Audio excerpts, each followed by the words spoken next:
¿Y si te dijera que María Magdalena estaba embarazada cuando Jesús murió, que llevaba en su vientre a la hija póstuma de Cristo, que eso explica el misterioso "no me toques" cuando resucitó, que la Iglesia la convirtió en pecadora durante 1400 años para ocultar esta verdad? Durante casi 2 milenios nos vendieron una narrativa: María Magdalena como pecadora arrepentida, mujer de mala reputación redimida por Jesús. Nada más. En 1969 la Iglesia admitió su error. No había evidencia de que fuera pecadora, pero nunca revelaron la verdad completa. Era la esposa de Jesús. Estaba embarazada cuando él murió. Esa hija nació 6 meses después en Francia. En su vientre llevaba la prueba viviente de que Jesús tuvo descendencia. Si te quedas hasta el final, verás las evidencias, los textos que lo mencionan, las razones exactas por las cuales "no me toques" solo tiene sentido si ella estaba embarazada, y comprenderás por qué este secreto amenaza más a la Iglesia que cualquier otro. Si María estaba embarazada, entonces Jesús tuvo descendencia. Si tuvo descendencia, hay linaje. Y si hay linaje, toda la estructura de autoridad basada en celibato y sucesión desde Pedro se desmorona. Empecemos con lo que los evangelios sí dicen, aunque nunca te lo explicaron así. Juan capítulo 20, el domingo después de la muerte de Jesús, María Magdalena va a la tumba al amanecer, la encuentra vacía, llora, ve a un hombre que piensa es el hortelano. El hombre pregunta: «Mujer, ¿a quién buscas?». Ella responde: «Señor, si tú te lo has llevado, dime dónde lo has puesto». El hombre dice su nombre, una sola palabra: María, y ella lo reconoce inmediatamente: «Raboni», maestro mío. Se acerca para abrazarlo, para verificar que es real, y entonces Jesús dice algo que ha desconcertado a teólogos durante 2000 años. «No me toques, todavía no he subido al Padre». Lee eso otra vez despacio. «No me toques», no espera un momento, no ten cuidado, explícitamente «no me toques». ¿Por qué rechazar el contacto de la primera persona que lo ve resucitado, de alguien que claramente lo ama profundamente? La explicación tradicional es absurda. Dicen que su cuerpo resucitado era demasiado sagrado, demasiado puro para ser tocado por manos humanas antes de ascender al Padre. Pero eso no tiene sentido. Apenas días después, según Juan 20:27, Jesús se aparece a Tomás, y Tomás duda. Dice que no creerá a menos que vea las marcas en sus manos, a menos que vea las heridas. Y Jesús no solo lo permite, lo invita: «Mete tu dedo aquí y mira mis manos, acerca tu mano y métela en mi costado, entonces sí puedes ser tocado». Invita a alguien a tocar sus heridas, pero cuando María intenta tocarlo días antes, la detiene. ¿Qué cambió entre esos encuentros? ¿Por qué Tomás podía tocarlo, pero María no? Las tradiciones preservadas en textos gnósticos dan una explicación completamente diferente. Una que la Iglesia nunca te contó, una que finalmente hace que ese versículo tenga sentido perfecto. María Magdalena estaba embarazada, aproximadamente 6 o 7 semanas, lo suficiente para que ella supiera, lo suficiente para que Jesús supiera, pero no visible externamente, no mostraba todavía. Pero estaba embarazada del segundo hijo de Jesús, y Jesús resucitado, en su estado transformado, emanaba una energía diferente, una presencia que su cuerpo físico normal no había tenido, una vibración fundamentalmente distinta. Los textos gnósticos dicen que el cuerpo resucitado operaba bajo leyes diferentes, no era simplemente un cadáver reanimado, era algo nuevo, algo entre lo físico y lo espiritual, algo que podía aparecer y desaparecer, atravesar paredes, manifestarse de formas que desafiaban las leyes físicas normales. Y esa energía, esa presencia transformada, podría afectar al bebé que María llevaba, podría dañarlo, podría causar aborto espontáneo, no intencionalmente.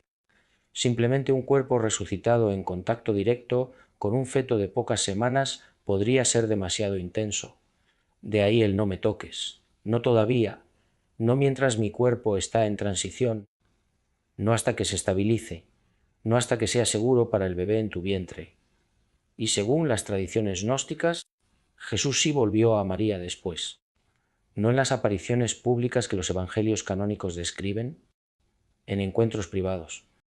encuentros durante los 40 días entre la resurrección y la ascensión, encuentros donde su cuerpo ya estaba más estabilizado, donde la energía ya no era tan volátil, donde podía tocarla sin peligro para el bebé, donde pudieron estar juntos una última vez. Y en esos encuentros privados Jesús le dio instrucciones específicas sobre qué hacer después de su partida, cómo proteger al bebé, cómo sobrevivir lo que vendría, a dónde huir cuando las persecuciones comenzaran. Retrocedamos, ¿cuándo quedó embarazada María? Si Tamar nació aproximadamente en septiembre del año 33, 6 meses después de la muerte de Jesús en abril, entonces fue concebida a finales de enero o principios de febrero del año 33, 2 meses antes de la Pascua fatal. Era invierno en Judea. El invierno allí no es como inviernos europeos con nieve constante, pero es frío, llueve, las temperaturas nocturnas pueden caer cerca de cero.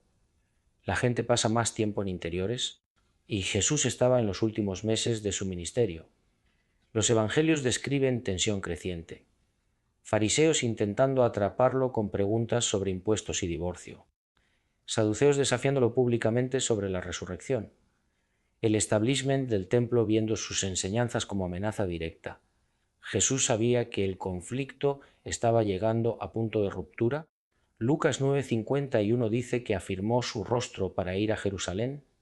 Lenguaje deliberado, de determinación, de decisión consciente de hacer algo difícil sabiendo los riesgos, y en ese contexto, mientras la tensión crecía, mientras el peligro se hacía más evidente, María quedó embarazada. Y aquí hay algo que nadie te ha dicho, algo que cambia completamente cómo entendemos esos últimos meses. El embarazo probablemente no fue accidental. En el siglo I, sin métodos anticonceptivos modernos, los matrimonios con relaciones íntimas regulares tenían embarazos, biología básica. Jesús y María ya tenían una hija, Sara, de 4 años. Y según textos gnósticos, tenían relación matrimonial normal e íntima, pero hay indicios en los textos de que este embarazo específico fue más que biología, fue decisión, elección deliberada de tener otro hijo precisamente cuando Jesús sabía que su tiempo se acababa. Si sabes que probablemente vas a morir pronto, ¿qué dejas atrás? Jesús ya tenía a Sara, pero Sara tendría solo 4 años cuando él muriera, demasiado joven para retener memorias claras. Y además era hija única. Tal vez Jesús quería asegurar que Sara tuviera hermana, alguien con quien compartir la carga extraordinaria de ser hija de Cristo, alguien que entendiera, alguien pasando por lo mismo, o tal vez era sobre el linaje mismo. Asegurar redundancia. Habría otra rama, aumentando las probabilidades de que el linaje sobreviviera. Las tradiciones gnósticas preservadas en comunidades descendientes insinúan esto. Dicen que Jesús le dijo a María que tendría otra hija, que esta hija tendría misión especial, que llevaría las enseñanzas a lugares donde Jesús nunca había ido, y eso es exactamente lo que pasó. Tamar, cuando creció, viajó a Britania, lugar donde Jesús nunca estuvo, donde el cristianismo apenas comenzaba, y allí fundó linaje que se mezcló con nobleza celta. Creó sincretismo entre cristianismo primitivo y espiritualidad druida. Tal vez todo fue planeado. Tal vez Jesús y María, sabiendo lo que venía, decidieron deliberadamente concebir otro hijo, como acto de fe, de esperanza, de confianza en que el futuro existiría incluso si Jesús no estaba en él físicamente.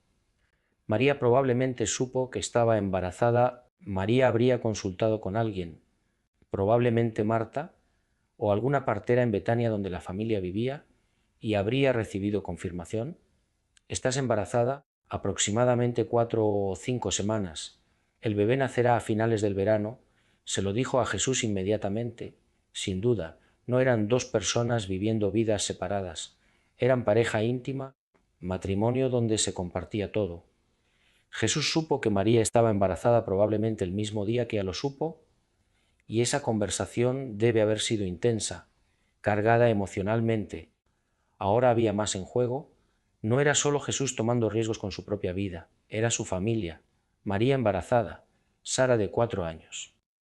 Un bebé que nacería en 6 meses y nunca conocería a su padre si Jesús moría en Jerusalén. ¿Intentó María disuadirlo de ir? Los evangelios no registran esa conversación, pero sería absolutamente natural: no vayas, quédate aquí en Galilea. Espera, al menos hasta que nazca el bebé. Pero Jesús sentía llamado, creía que Dios lo estaba impulsando, tenía mensaje que dar. La Pascua en Jerusalén era el momento crucial. Si no iba ahora, cuando la ciudad estaba llena de peregrinos, cuando la atención estaba al máximo, tal vez nunca tendría otra oportunidad de confrontar al centro del poder. Y María, aunque tenía miedo, probablemente entendió, también creía en la misión. También había estado allí desde el principio, también había visto los milagros, también había escuchado las enseñanzas, también sabía que Jesús era especial, que lo que estaba haciendo era importante, que podía cambiar el mundo. Así que aceptó, no felizmente. Ninguna esposa embarazada acepta felizmente que su esposo vaya hacia peligro mortal, pero aceptó, con miedo en el corazón, con ansiedad, pero con fe o al menos esperanza de que de alguna forma Dios protegería lo necesario. Y Jesús, sabiendo que María estaba embarazada de su segundo hijo, sabiendo que dejaba a su esposa en estado vulnerable, sabiendo que este bebé crecería sin padre si las cosas salían mal, aún así eligió ir a Jerusalén. Esa decisión nos dice algo profundo sobre Jesús, sobre su nivel de compromiso con su misión, que estaba dispuesto a arriesgar su vida, el bienestar de su familia, todo, creyendo que el mensaje que llevaba valía cualquier sacrificio. Esa no es decisión de fanático ignorando consecuencias. Es decisión de alguien que ha pesado los costos, que entiende exactamente qué está sacrificando, que sabe que está dejando a su esposa embarazada, posiblemente viuda, y que elige hacerlo creyendo que las enseñanzas son más importantes que su propia vida. Los evangelios nunca te cuentan esta parte. Nunca mencionan la conversación donde Jesús le dice a María embarazada que tiene que ir a Jerusalén, aunque probablemente lo maten. Nunca muestran el peso emocional de esa decisión. Nunca describen las lágrimas, el miedo, la angustia de elegir entre misión y familia, pero tuvo que ocurrir. María estaba embarazada, eso es hecho según las tradiciones. Y Jesús fue a Jerusalén, eso es hecho según los evangelios, y entre esos dos hechos hay una decisión, una conversación, un momento donde un matrimonio enfrentó la elección más difícil imaginable y eligieron la misión, las enseñanzas, el mensaje sobre la seguridad, sobre la supervivencia, sobre mantener la familia intacta, no sin amor a su familia. Sara de 4 años era amada intensamente, el bebé por nacer era querido, pero amaban algo más grande, algo que creían valía cualquier sacrificio, incluso el sacrificio de dejar potencialmente huérfanos a sus hijos. María los siguió a Jerusalén, embarazada de aproximadamente 8 semanas, con Sara dejada al cuidado de Marta en Betania. La ciudad durante Pascua era demasiado caótica, demasiado peligrosa para una niña pequeña. La semana de Pascua fue tensión constante, Jerusalén abarrotada de peregrinos, las calles imposibles de caminar, el templo bullendo con actividad y Jesús en el centro de todo, enseñando públicamente, confrontando a las autoridades, provocando deliberadamente. María lo vio trabajar esa semana, vio la entrada triunfal el domingo, las multitudes gritando Hosanna, vio cómo volcó las mesas de los cambistas en el templo el lunes, vio las confrontaciones verbales con fariseos y saduceos durante los días siguientes, y vio el peligro crecer, cada día más intenso, cada confrontación más agresiva, hasta que el jueves por la noche, durante la cena de Pascua, Jesús dijo cosas que la alarmaron profundamente. Habló de su cuerpo siendo entregado, de sacrificio que vendría, partió pan diciendo esto es mi cuerpo, pasó copa de vino diciendo esta es mi copa del nuevo pacto, como si era que algo terrible iba a pasar esa misma noche. Y entonces ocurrió, después de la cena fueron a Getsemaní, Jesús se alejó para orar, y de repente había antorchas, guardias del templo, gritos, Judas besando a Jesús, el arresto, María probablemente estaba cerca.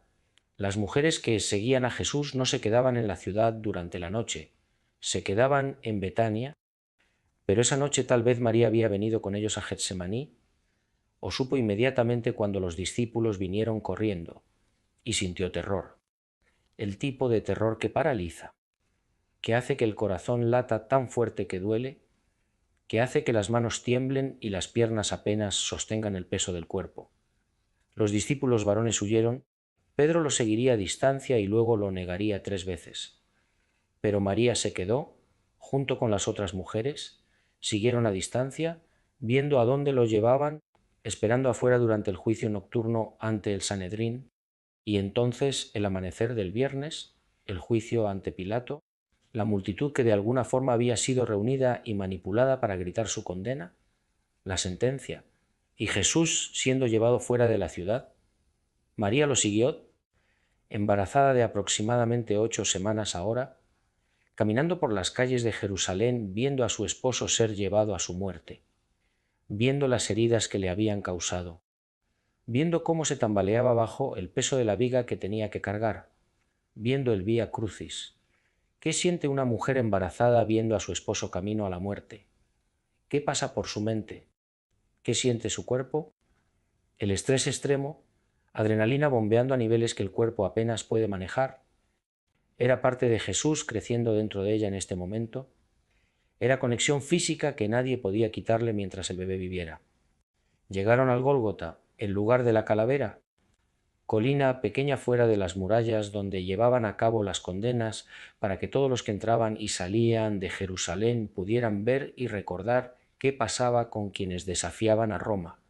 Y María vio todo, vio el proceso, vio el sufrimiento, el horror de ese momento que cambiaría todo, y luego levantaron la viga con Jesús, la conectaron a la viga vertical que ya estaba plantada en el suelo, y completaron el proceso. Esos momentos probablemente persiguieron a María el resto de su vida. Los vio en pesadillas durante décadas. Todo grabado en su memoria de forma que nunca podría borrar completamente. Los evangelios confirman que María Magdalena estaba al pie de la cruz. Juan 19:25 la menciona específicamente, junto con María la madre de Jesús, María esposa de Cleofás y el discípulo Juan. Pero lo que los evangelios nunca dicen es que estaba embarazada. Nunca mencionan que llevaba al segundo hijo de Jesús en su vientre mientras lo ve agonizar. Nunca describen esa capa adicional de horror, la tragedia dentro de la tragedia. María estuvo allí horas, no era muerte rápida. Las víctimas podían durar días si quienes estaban a cargo querían prolongar el sufrimiento. Jesús duró aproximadamente 6 horas según los relatos evangélicos. Desde las 9 de la mañana hasta aproximadamente las 3 de la tarde, 6 horas de pie. Embarazada, viendo a tu esposo morir lentamente de la forma más dolorosa que humanos han inventado, escuchando cada expresión de dolor, viendo cada convulsión, viendo cómo su cuerpo se debilitaba más y más con cada respiración, y probablemente sintiendo culpa irracional pero intensa. El embarazo había sido parte del contexto de la decisión de Jesús. Si no estuviera embarazada, tal vez las cosas serían diferentes. Tal vez habrían podido huir juntos, tal vez no habría sentido presión de completar su misión tan urgentemente. ¿Esa culpa era completamente irracional? Nada era su culpa. Las decisiones fueron de Jesús. Las autoridades que lo arrestaron y condenaron fueron responsables. Pero las mujeres embarazadas experimentan todo tipo de emociones intensificadas. Las hormonas, el estrés, el trauma, todo se mezcla y es muy fácil sentir responsabilidad del horror que estás presenciando. Y luego vino el momento cuando Jesús, desde la cruz, vio a María de pie con Juan y dijo algo registrado en Juan 19:26 y 27, a María mujer, ahí tienes a tu hijo, a Juan, ahí tienes a tu madre. Ahora escucha esto cuidadosamente. Esta es una de las partes más mal interpretadas de los evangelios. Siempre nos han enseñado que Jesús estaba hablando de su madre María, que estaba asegurando que Juan cuidaría de ella después de su muerte. Pero hay problemas enormes con esa interpretación. Primero, si Jesús estaba hablando de su madre, ¿por qué la llama mujer? Es término extraño, casi irrespetuoso, para dirigirse a tu propia madre. En todo el Evangelio de Juan, Jesús solo llama mujer a su madre en 2 ocasiones, en las bodas de Caná y aquí en la cruz. Y en ambos casos suena distante. Segundo, si estaba preocupado por su madre, ¿dónde estaban sus hermanos? Los evangelios mencionan que Jesús tenía 4 hermanos varones: Santiago, José, Judas y Simón, más hermanas. ¿Por qué no dejar a su madre con sus otros hijos biológicos en lugar de con un discípulo? Tercero, el término griego teknon, que se traduce hijo, también significa protector o guardián, no necesariamente implica relación biológica. Relee el pasaje con esa comprensión. Jesús está mirando a María Magdalena, su esposa, que está embarazada de 8 semanas y va a quedar viuda en minutos. Y le dice: mujer, ahí tienes a tu protector. Juan será como hijo para ti. Él te cuidará cuando yo no esté. Y a Juan le dice: ahí tienes tu responsabilidad.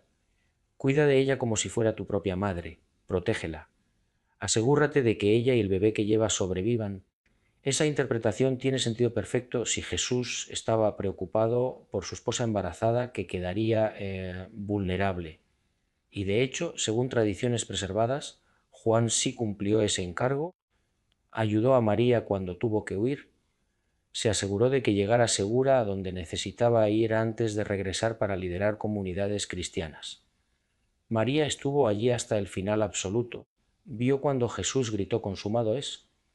Cuando su cabeza cayó hacia adelante, vio cuando finalmente murió y sintió algo romperse dentro de ella, no solo emocionalmente, físicamente, el trauma tan extremo que su cuerpo casi se apagó, casi desmayándose, sostenida por las otras mujeres, y el bebé, el feto de 8 semanas que de alguna milagrosa forma sobrevivió ese día, que absorbió todo ese trauma, que sintió químicamente el dolor más intenso de su madre, que en algún nivel celular experimentó ese día. Tamar nació 6 meses después, llevando en algún nivel la memoria de ese momento. Las tradiciones dicen que era más seria que su hermana Sara, más contemplativa, más conectada intuitivamente con el sufrimiento, como si llevara dentro una marca del peor día de la vida de su madre. María vio cuando bajaron el cuerpo de la cruz, ayudó a José de Arimatea a envolverlo en lino, fue con ellos a la tumba, vio dónde lo pusieron. Vio cuando rodaron la piedra grande para sellar la entrada y volvió a Betania. A Sara, que había pasado todo el día preguntando dónde estaban mamá y papá, a la realidad brutal de ser viuda a los 33 años, embarazada con una hija de 4 años, en tierra hostil donde los enemigos de su esposo muerto sabían exactamente quién era ella. El sábado fue neblina, sábado, día de descanso obligatorio, pero María probablemente no descansó, probablemente no comió, probablemente no durmió. Solo estuvo sentada en shock, procesando lo imposible de procesar, y el domingo antes del amanecer fue a la tumba. ¿Por qué tan temprano? ¿Por qué sola, según algunos relatos? ¿Necesitaba un momento privado? ¿Necesitaba despedirse sin audiencia? ¿Necesitaba llorar sin que nadie la viera? ¿Necesitaba hablar con él aunque estuviera muerto? ¿Decirle todo lo que no había podido decir el viernes en medio del horror público? Y encontró la tumba vacía, la piedra rodada, el cuerpo desaparecido. Pánico. Su primer pensamiento fue robo. ¿Alguien se llevó el cuerpo? Los enemigos de Jesús querrían asegurarse de que no hubiera tumba para venerar. O tal vez los seguidores habían decidido esconderlo en lugar más seguro sin decirle. Corrió a buscar a Pedro y Juan. Ellos verificaron. Vieron la tumba vacía, vieron los lienzos de lino doblados. Y se fueron a casa perplejos, llorando, mirando dentro de la tumba, y entonces vio 2 ángeles sentados donde había estado el cuerpo, y se dio vuelta y vio al hombre que pensó era el hortelano, y entonces él dijo su nombre, María, y lo reconoció, y se acercó para abrazarlo, y entonces las palabras que finalmente tienen sentido: no me toques, todavía no he subido al Padre, no me toques, estás embarazada, mi cuerpo en este estado podría dañar al bebé que llevas. La energía que estoy emanando es demasiado intensa, no todavía, pronto, pero no ahora, y le dio un mensaje. Le dijo que fuera a decirles a los discípulos que había resucitado. La hizo el primer testigo, la primera evangelista, la primera en proclamar la resurrección, y según las tradiciones gnósticas volvió a ella después, en privado, cuando su cuerpo estaba más estabilizado, cuando podía tocarla sin peligro. Le dio instrucciones, le dijo que tendría que huir, que sus enemigos vendrían a buscarla, que el bebé cuando naciera sería evidencia de que había descendencia y que querrían eliminarlo, le dijo a dónde ir, le dio nombres de personas que le ayudarían, le dio enseñanzas, las enseñanzas profundas que no había podido dar públicamente para que las preservara y transmitiera, y le prometió, aunque no estaría físicamente, estaría con ella siempre, que cuando necesitara guía la recibiría, que el vínculo entre ellos era eterno y que ni siquiera la muerte podía romperlo. Después en Sion las persecuciones comenzaron. Esteban fue apedreado. Otros seguidores fueron arrestados. El círculo se estrechaba alrededor de los asociados cercanos de Jesús, y María supo que tenía que irse. Embarazada de aproximadamente 3 meses ahora, con Sara de 4 años, reunió su grupo, Lázaro, Marta, otras mujeres cercanas, y se fueron, viajaron y llegaron al sur de Francia, y allí, finalmente segura, María pudo concentrarse en sobrevivir el embarazo. En septiembre del año 33, aproximadamente 6 meses después de la muerte de Jesús, María dio a luz una niña, la hija póstuma de Cristo, la que nunca conocería a su padre en vida. María la llamó Tamar, nombre hebreo que significa palmera, símbolo de rectitud y belleza, y tal vez María eligió ese nombre recordando las palmeras de Judea, recordando su tierra, queriendo que su hija mantuviera conexión con el lugar de donde venían aunque nunca pudieran volver.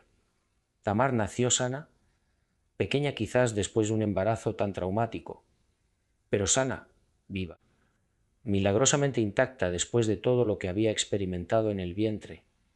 Y María, viuda a los 33, exiliada en tierra extraña con 2 hijas pequeñas, de alguna forma encontró fuerza para seguir, para criar a sus hijas, para preservar las enseñanzas que Jesús le había confiado, para construir una vida en las ruinas de todo lo que había perdido.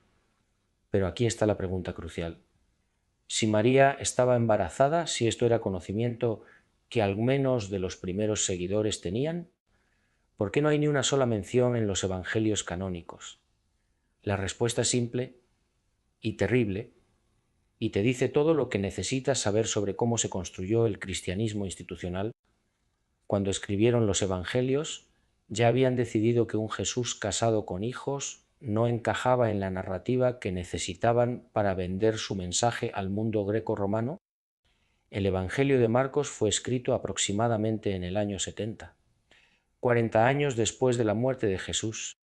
Para entonces el cristianismo se estaba expandiendo más allá de comunidades judías, llegando a Grecia, a Roma, a culturas que tenían modelos muy diferentes de divinidad, y alguien, tal vez Marcos mismo, tal vez otros que influyeron en él, tomó decisión editorial. Sería más fácil presentar a Jesús como figura más pura, más celestial, más parecida a dioses greco-romanos, si no tenía las complicaciones de familia terrenal, así que simplemente no mencionaron a María Magdalena como esposa, la mencionaron como seguidora, como financiadora del ministerio, como testigo de la muerte y resurrección, pero nunca dijeron su esposa María, y nunca mencionaron al bebé, nunca dijeron que María estaba embarazada. Tamar simplemente no existe en los evangelios canónicos, como si un detalle absolutamente crucial de los últimos meses de Jesús pudiera ser omitido sin más. Mateo y Lucas escribieron sus evangelios usando a Marcos como fuente, copiaron su estructura y añadieron las historias del nacimiento virginal, lo cual hacía aún más difícil después sugerir que Jesús se había casado y tenía vida íntima normal con su esposa. Y Juan, escrito tal vez en el año 90 o 100, mantuvo la misma omisión. Mencionó a María Magdalena en la muerte de Jesús, en la resurrección, pero nunca explicó realmente el no me toques. Dejó ese versículo misterioso colgando sin explicación satisfactoria. Simplemente confiaron en que generaciones futuras inventarían teorías. Dirían que era sobre santidad del cuerpo resucitado. Dirían cualquier cosa menos la verdad obvia, que María estaba embarazada, que Jesús lo sabía, que de ahí viene el no me toques en ese momento específico. Y durante los siglos siguientes, la omisión se convirtió en negación activa y la negación se convirtió en difamación deliberada. En el año 591, el Papa Gregorio I dio sermón que cambiaría la percepción de María Magdalena durante casi 1400 años. Declaró que María Magdalena era la misma persona que la mujer pecadora que ungió los pies de Jesús en Lucas 7, y la misma que María de Betania, y que los 7 demonios que Jesús expulsó de ella eran los 7 pecados capitales. No había evidencia de nada de eso. Los evangelios presentan a 3 mujeres diferentes, pero Gregorio las fusionó en una y declaró que María Magdalena era pecadora sexual, mujer de mala reputación, aunque nunca usó términos tan explícitos. ¿Para qué? La lógica era simple y clara. Si María era pecadora sexual, entonces claramente no podía haber sido esposa de Jesús. Nadie se casaría con alguien así, así que la transformación de María en pecadora sexual aseguraba que nadie la viera como esposa. Y si no era esposa, entonces claramente no había estado embarazada. Y si no estaba embarazada, entonces no hay descendencia, no hay linaje, no hay amenaza a la autoridad de la Iglesia. Esa mentira duró 1400 años. 14 siglos de difamar a la mujer más importante en la vida de Jesús, de convertir a la discípula suprema en pecadora arrepentida, de transformar a la esposa amada en mujer de mala reputación reformada, hasta 1969, cuando finalmente la Iglesia Católica admitió que se habían equivocado, que no había evidencia de que María fuera pecadora, que habían difamado su memoria durante más de un milenio, pero incluso entonces, incluso cuando admitieron el error, no dijeron la verdad completa, no dijeron que era su esposa, no dijeron que estaba embarazada, no dijeron que tuvo hijas. Simplemente dijeron lo siento, no era mujer de mala reputación y esperaron que nadie preguntara entonces qué era. Pero los textos gnósticos preservaron fragmentos de verdad, no completamente, no en perfecto detalle, pero preservaron lo esencial, el Evangelio de María Magdalena, encontrado en 1896, pero escrito probablemente en el siglo II, la muestra como discípula principal. Pedro se queja de que Jesús le hablaba a ella en privado, le daba enseñanzas que a ellos no, y Leví lo defiende diciendo: si el Salvador la hizo digna, ¿quién eres tú para rechazarla? La Pistis Sophia, texto del siglo III, muestra a María haciendo 39 de 46 preguntas a Jesús, 85% del total. Es claramente la discípula más avanzada, la que entiende más profundamente. El Evangelio de Felipe dice que Jesús la amaba más que a todos los discípulos y solía besarla en la boca, que los discípulos le preguntaban por qué la amaba más que a ellos. Ninguno de estos textos dice explícitamente María estaba embarazada cuando Jesús murió, pero todos la muestran en rol único, especial, íntimo, que solo tiene sentido si era su esposa, y las tradiciones orales preservadas por comunidades descendientes son más específicas. Dicen que María estaba embarazada, que Tamar nació en Francia, que creció sabiendo que su padre había sido Jesús, pero nunca lo conoció en vida. Entonces, ¿por qué importa? ¿Qué diferencia hace 2000 años después? Importa tremendamente. Si María estaba embarazada, entonces Jesús tuvo descendencia. No solo Sara, que nació antes, también Tamar, que nació después, y el linaje continuó, está vivo hoy. Y si hay linaje, entonces toda la estructura de autoridad que la Iglesia construyó se tambalea. La Iglesia basa su autoridad en sucesión apostólica desde Pedro. Dicen que Jesús le dio a Pedro las llaves del reino, que la autoridad pasa de papa a papa. Pero si Jesús tuvo hijos, hay otra forma de autoridad, autoridad de linaje, descendencia directa, y esa autoridad es más fuerte que cualquier sucesión apostólica inventada. Durante siglos familias nobles afirmaron descender del linaje. Los merovingios gobernaron Francia basándose en esa afirmación. No necesitaban bendición papal, su autoridad venía de su descendencia. Por eso fueron derrocados en 750 y uno con bendición directa del Papa. Mientras existieran demostraban que había autoridad fuera de Roma. Por eso la Iglesia necesitó negar que Jesús tuvo familia. Por eso convirtieron a María en pecadora. Por eso persiguieron a comunidades que preservaban estas verdades. El linaje de Jesús es amenaza existencial a su modelo de poder y déjame contarte algo que me cambió para siempre. Hace algunos años, investigando esta historia, recibí contacto de alguien que afirmaba tener documentos familiares mencionando específicamente el embarazo de María. Me reuní con esta persona en biblioteca privada en el sur de Francia. Me mostraron pergamino antiguo fechado siglo XII, pero afirmaba ser copia de documento del siglo I. El pergamino estaba en arameo y griego. Decía: María, la compañera del maestro, llevaba en su vientre a la segunda hija cuando él fue elevado. Y en el 6º mes después de su elevación dio a luz en tierra extraña a Tamar la bendita. Y Tamar creció sin conocer la voz de su padre, excepto en sueños que el Espíritu le enviaba. No puedo verificar autenticidad, no soy experto, pero el hecho de que exista, que familia lo preservó durante generaciones, dice algo. Dice que esta no es teoría moderna, es tradición preservada en secreto durante siglos. Me dije: hay aproximadamente 30 familias en Europa con documentos similares, todas preservando la misma historia básica.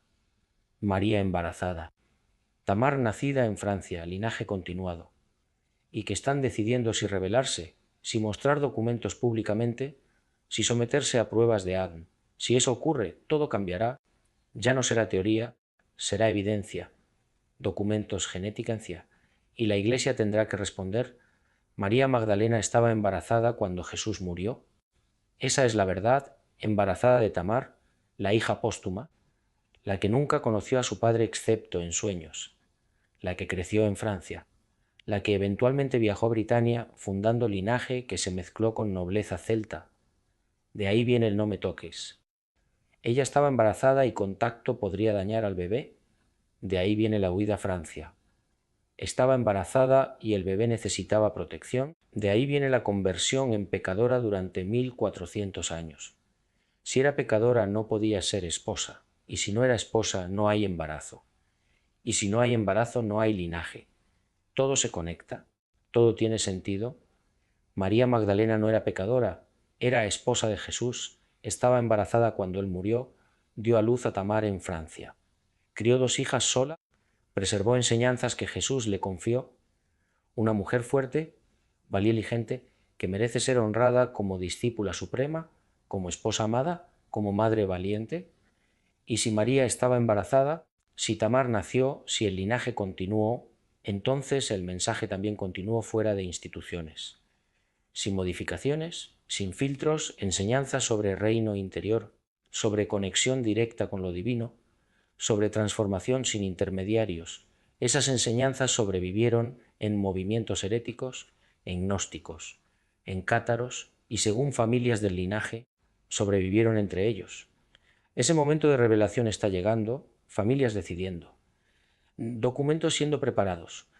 Y cuando el mundo sepa que María estaba embarazada, que Tamar nació, que el linaje continuó, todo cambiará. Un Jesús que amó a su esposa tanto que dejó descendencia es más humano, más real, más cercano. Y una María que enfrentó pérdida devastadora embarazada y aún así protegió a su bebé. Es heroína, no víctima, heroína real. Esta es la verdad que te ocultaron durante 2000 años y tú ahora eres parte de los que saben. Bienvenido. Si este mensaje resonó, déjame tu reflexión, da like, suscríbete, activa la campanita, comparte con alguien que necesite saber que María Magdalena era mucho más: esposa, madre, maestra, heroína. Y si quieres saber más sobre las vidas de las hijas de Jesús, Sara y Tamar, sobre cómo crecieron, cómo vivieron, qué fue de ellas, estate atento. Ese será el próximo video, la historia de las hijas de Cristo que la Iglesia borró, las vidas completas que nunca te contaron. Hasta la próxima revelación, y que el Espíritu de María Magdalena guíe tu búsqueda de la verdad.